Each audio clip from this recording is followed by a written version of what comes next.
Eu só encontrei mesmo os meus caminhos depois que eu passei a fazer fotografia e passei para educar o meu olhar através da fotografia. E aí foram surgindo questões sobre a imagem, sobre o que é a imagem, o que é a representação, o que é o falso, o que é a cópia. E eu acho que essas questões é que foram formando o que poderia ser chamada a poética do meu trabalho.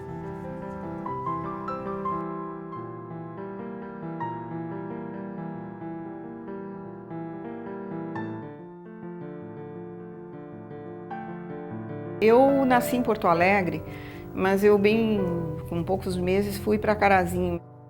Tenho fotografias assim nesse ambiente rural de fazenda, né? O meu pai fotografava e também eu tenho uma foto que é eu com o meu irmão e eu devo ter menos de 2 anos e eu estou com nós estamos olhando um álbum de fotografias, eu estou com uma fotografia na mão. Quer dizer, meu interesse pela imagem foi muito antigo, sabe? Muito antigo. Eu vim, eu acho, com 9 anos para Porto Alegre, mas a gente sempre voltava nas férias para lá e tudo. Mas eu me interessei por música e insisti muito para minha mãe me botar para estudar música. Estudei piano e foi o único curso que eu terminei na vida, foi piano.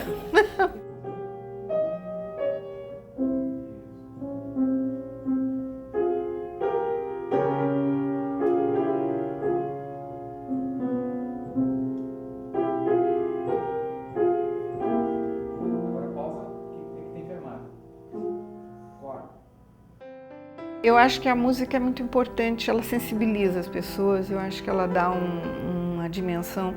E além disso, eu acho que a música é a arte mais superior. Eu faço artes plásticas, mas eu acho que se puder ter assim uma comparação, porque a música jamais pode ser uma mercadoria. E isso eu acho que é uma qualidade maravilhosa.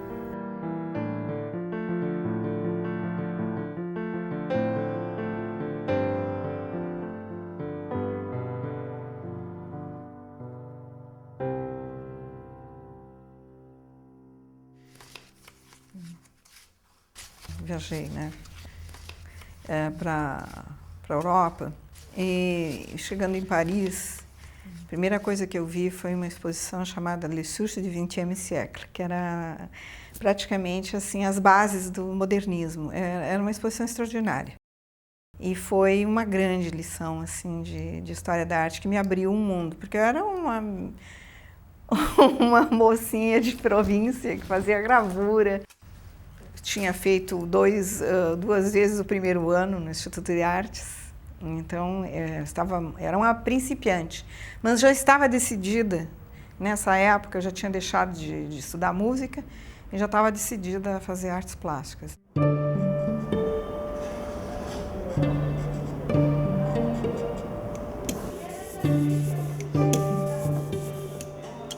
Quando eu voltei da Europa, eu voltei em 62, então eu fui fazer gravura no Ateliê Livre, então os pontos de referência nossos na época ainda eram do expressionismo alemão, uma coisa figurativa, com figuras um pouco deformadas, era o que a gente fazia nessa época.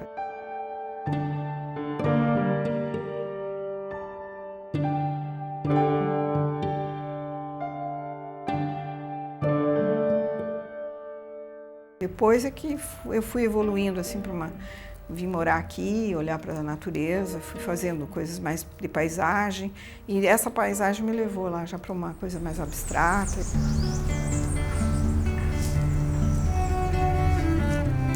Fiz um curso com o Iberê em 66, junto com outros artistas, né, jovens, e isso também foi bom. O Iberê chegou e disse assim, você tem que pensar na espuma do mar. E todo mundo ficava pensando assim, espuma do mar, né? Ele fazia aquelas coisas do Iberê.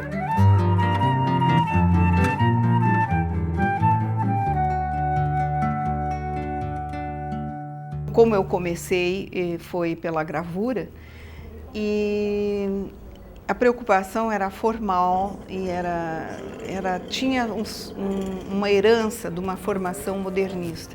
E nesse sentido é que eu dou Eu chamo essa minha fase de modernista. Para mim, houve uma ruptura em um determinado momento e também influenciada por leituras e por ver o que estava acontecendo no mundo, que havia outras formas de formular um trabalho de arte.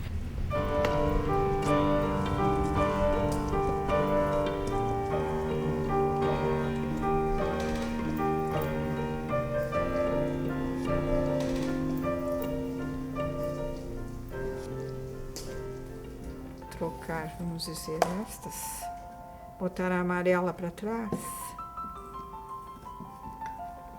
Eu tive a ideia de desconstruir a xilogravura, que para mim era assim, ela tinha toda uma estrutura muito lógica, e essa desconstrução foi feita através de impressão em acrílicos. Então tem um número bastante grande de possibilidades de variantes de colocação dessas placas, tanto na ordem como na posição.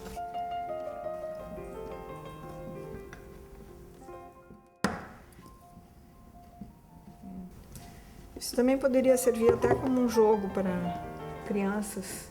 Isso aqui é uma obra que existe sem nenhuma relação praticamente com o mundo externo. Ela é independente. Ela é um outro real. Eu ainda estava fazendo gravura, porque eu fiz a gravura até 72. Então, esse é de 69. Mas já nessa época eu estava fazendo uma gravura bem mais sintética, digamos, como formas. E aí, realmente, eu deixei para fazer fotografia, né? Em 73, mais ou menos, eu encerrei com as gravuras.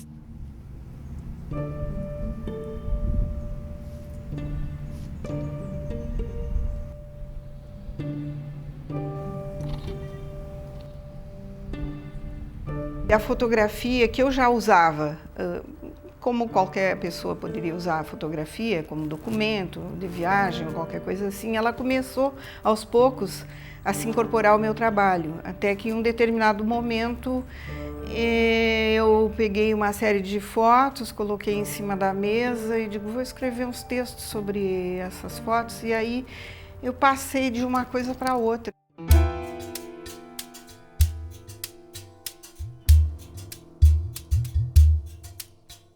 Eu pensei que uma imagem, de certa forma, ela pode contar a história do objeto retratado.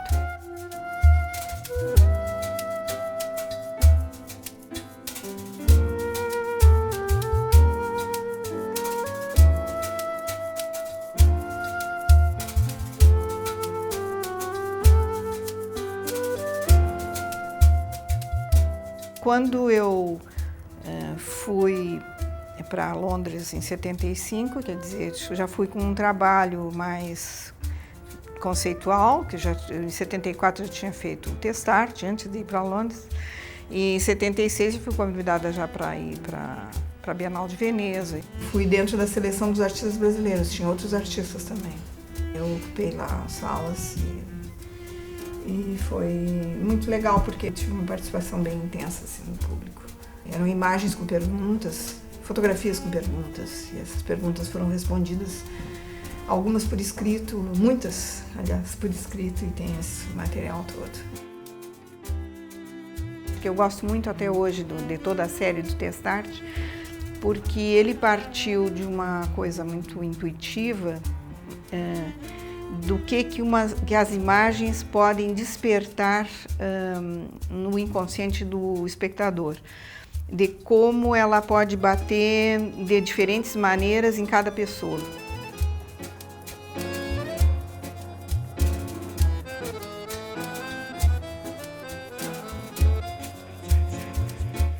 O primeiro movimento, que foi o nervo óptico, que inclusive teve o nome dado ao grupo por causa do cartazete, aquele que a gente publicou. Desenvolveu muito trabalhos de fotografia experimentais, a gente fazia aquelas reuniões e fazia sessões criativas, e um fotografava o outro, era uma coisa extremamente vital.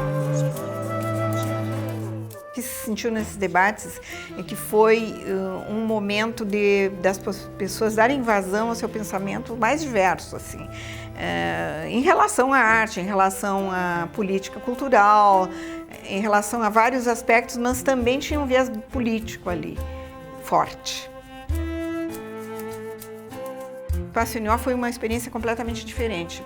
Foi criado por um grupo de mulheres que a gente se reuniu durante 9 meses e era um espaço com uma intenção multidisciplinar. Quer dizer, a gente não era um espaço só para artes plásticas, nós éramos da área das artes plásticas, mas tem muita gente de teatro aqui que está atuando ainda em Porto Alegre hoje e que começou lá.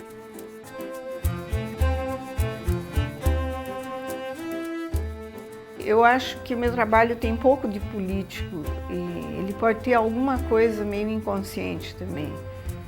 Por exemplo, tem pessoas que interpretam o Keep Smiling como um trabalho político. Para mim, era um trabalho divertido. Eu tenho, talvez, alguns trabalhos que foram bastante críticos e eu acho que, como A Pequena História do Sorriso, o Habitat, que são os livros de artista, aqueles que criticam um pouco a situação do índio, a situação habitacional, da carência habitacional no Brasil. São textos de 1975, de anúncios de apartamentos e casas de luxo no Rio de Janeiro. Eu fui a Alagoas nessa época e fotografei uma população bem marginada, assim, na beira do mar, né? E acaba assim, de uma maneira que acaba esta velha, assim, quer dizer, a falta de perspectiva, né? Ela está velha e continua na mesma situação.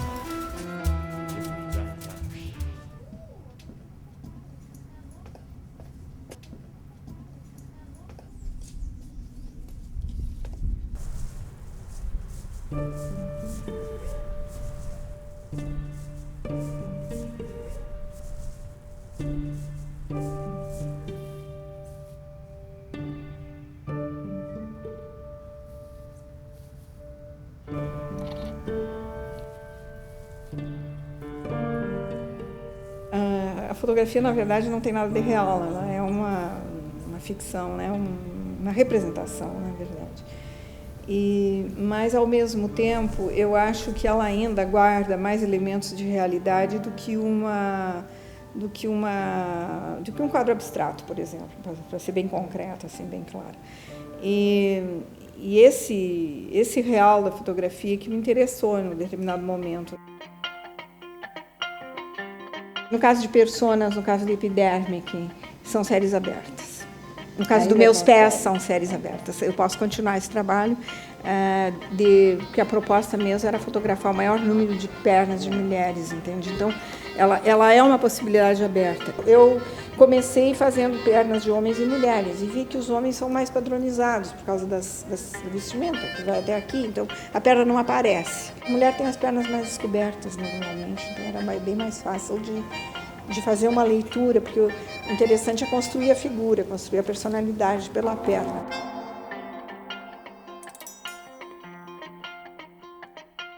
Uma imagem fotográfica já é um corte de um pedaço da realidade, mas também ela mesma pode ser cortada ad infinitum em pedacinhos cada vez menores.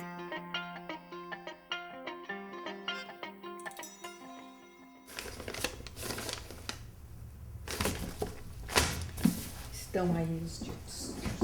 No caso da epiderme não era... Foi reprodução. A parte reprodutiva era a fotografia. Foi utilizado um ampliador. Mas a parte de captação da imagem era uma gravura, porque era com tinta de impressão na pele. O papel vegetal levava no ampliador. A gente pegava o rolinho, né? Pegava a tinta, o rolinho, com a tinta, passava na mão. Então, aí botava o papel vegetal aqui. E não só na mão, né? Em partes do corpo, diversas partes do corpo. Pelos, coisas assim. Para mim, a ideia de que cada pedaço de cada corpo, ou de cada corpo humano é diferente, dá uma infinita, absolutamente esmagadora quantidade de imagens possíveis, né? A proposta era essa, de imprimir o corpo humano ad infinitum e daqueles pedacinhos levar um ampliador e ampliar aquelas formas todas, né? Que em cada pedacinho de nós é diferente. Essa era a ideia do trabalho.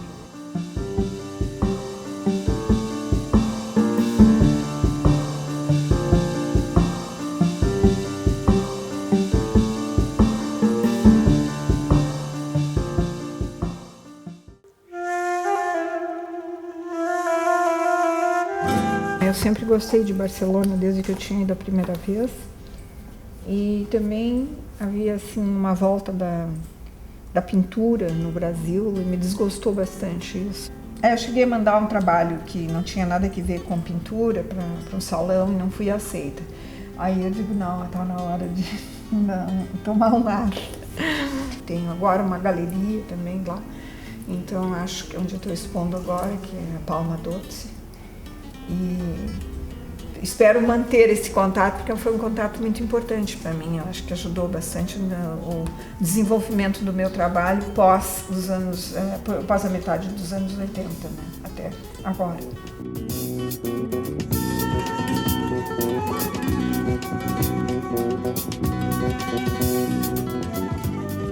Eu acho que eu guardo um pouco da tradição da fotografia cartier-bressoniana, digamos, de fotografar o cotidiano, mas eu acho que eu vou, como a gente tem esse vício de artista, né, assim, de ser não só fotógrafo, né, como se fosse pouco ser fotógrafo, é de acrescentar alguma ideia mais reflexiva, e aí entra toda aquela história, esse histórico conceitual que já vem, né, de algum tempo. Eu sei que eu tenho alguns trabalhos que são parecidos ou muito semelhantes ao que os fotógrafos fazem. Eu não me considero fotógrafa, que fique muito claro isso, eu nunca me considerei fotógrafa, eu não domino a técnica da fotografia, nem nunca me preocupei muito com as questões técnicas da fotografia.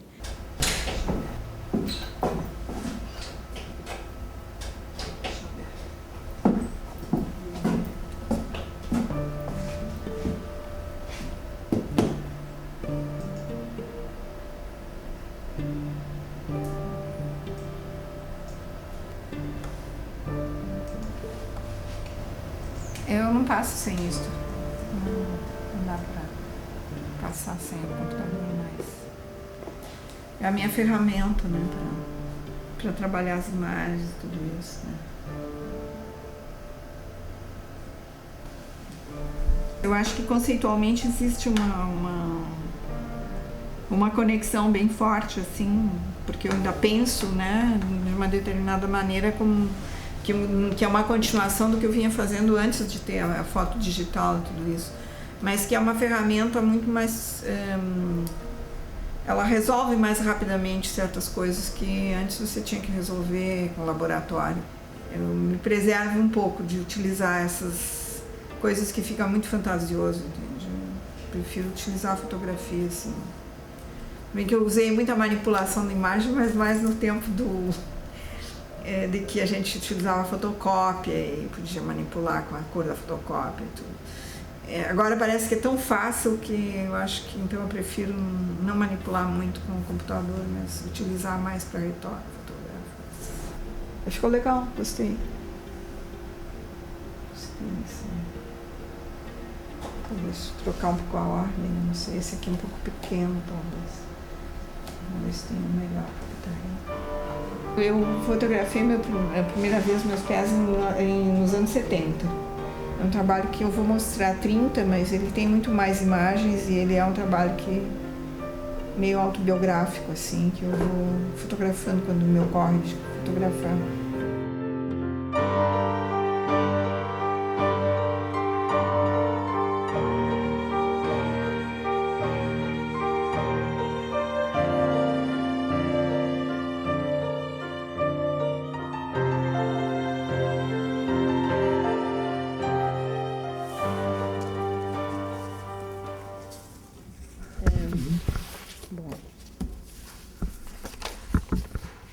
Esse aqui é o original.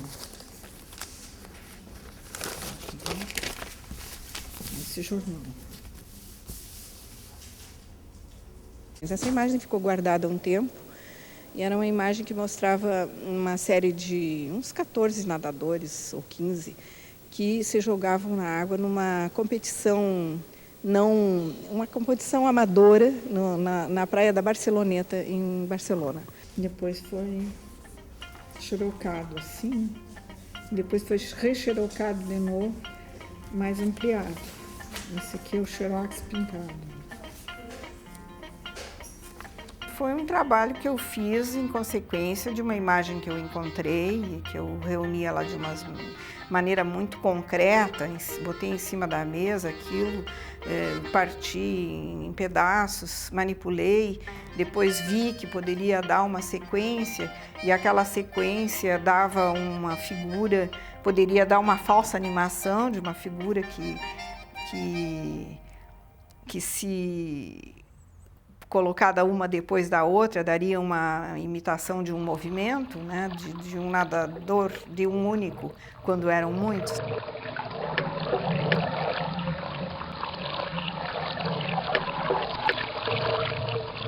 Isso acontece muito com o meu trabalho. Ele ficou uma metáfora do homem que se joga e se levanta, se joga e se levanta. Era uma outra coisa que não tinha nem passado pela minha cabeça, mas que o trabalho aconteceu.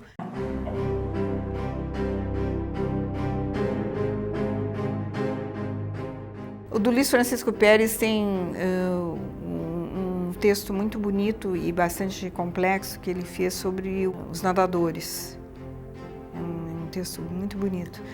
E ele é interessante porque ele viu algumas coisas que talvez eu não tivesse visto dentro desse trabalho. Então essas coisas enriquecem a gente.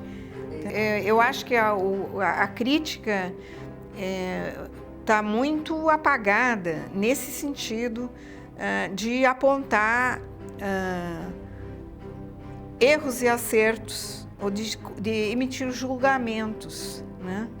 Julgamentos e de realmente dar orientação ao público. Ela se limita um pouco a cuidadosamente não ferir suscetibilidades.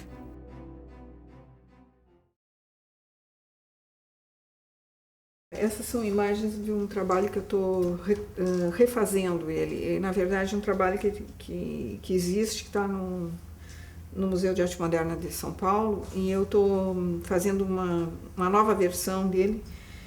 Então, eu estou fazendo provas. Essas aqui são, digamos, isso aqui é a primeira versão do trabalho, ele era com 10 fotos, depois eu escolhi, entre essas 10, escolhi 6. Dessas 6 fiz ampliações e essas que se configuram como o trabalho mais definitivo. Eu fiz essas experiências em papel algodão, né, esse aqui, né, papel algodão, mas eu acho que tem uma qualidade muito bonita e tudo, mas houve alguma perda em detalhes, então eu estou refazendo isto e vamos ver, ainda não tenho o resultado satisfatório para finalizar essa segunda versão. Em complemento a isso, eu, na minha fantasia, assim, um pouco... É um trabalho light, né? Porque para mim é um pouco brincadeira, né? Que de botar numa caixinha, assim, as peninhas da asa que tinham caído e também o éter, que era o pouco que ele respirou ali, e ele deixou aquele éter, né? Então, o éter engarrafado. E o pano, esse manto, caiu na hora que ele passa, então eu emoldurei o manto.